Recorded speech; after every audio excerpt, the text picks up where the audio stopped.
Hello, I'm Peirong Lin from Singapore. I live in Germany for the last 13 years in Europe.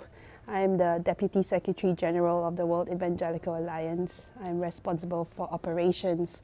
This includes everything like finance, operations, communications, human resources, and fundraising.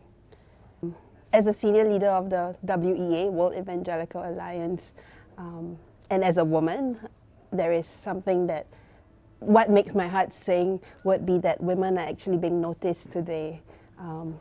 People talk about the church, but now they have a better understanding that the church is not just men, and that men and women have very different beings. You know, we are not the same, and that there is more emphasis on how can we think about the women at church.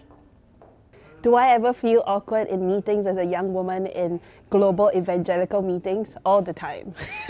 I think I try to remember that as the Messiah, Jesus walked the earth, he must feel awkward too. You know, he's not just son of man, he's also son of God. And if I want to have the mind of Christ in me, it's not about me. It's not about how I feel, but how I can contribute to the global conversations.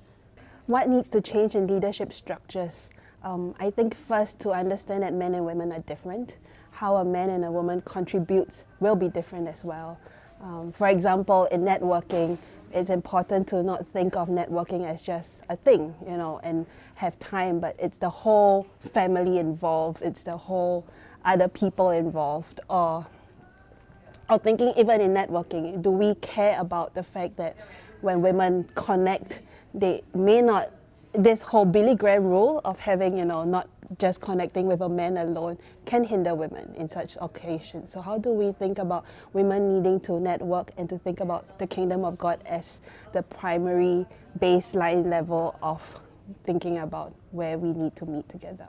Personally, I have to overcome my own personal biases in co-working for co-working to succeed. So as an Asian woman, I have some connotations on what I think I should or should not say and how I should contribute to the team.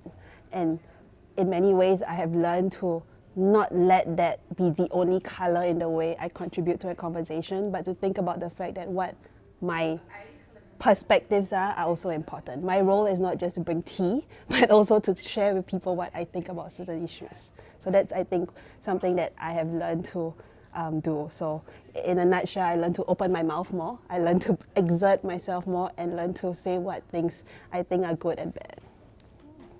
Some positive impact of co-working from my perspective is we learn to take different people into consideration. So there is a lot more understanding of inclusion and diversity. I just came back from a meeting in Japan where we were very intentional about co-working within generations. So there is men and women co-working, but also within generations. I brought my little toddler there, and he was being taken care by the professor of a seminary. That was very powerful for me to see that, you know, we all can co-work to make an event work out. And it's not a matter of titles or roles, but a matter of how we can do things together for the kingdom of God.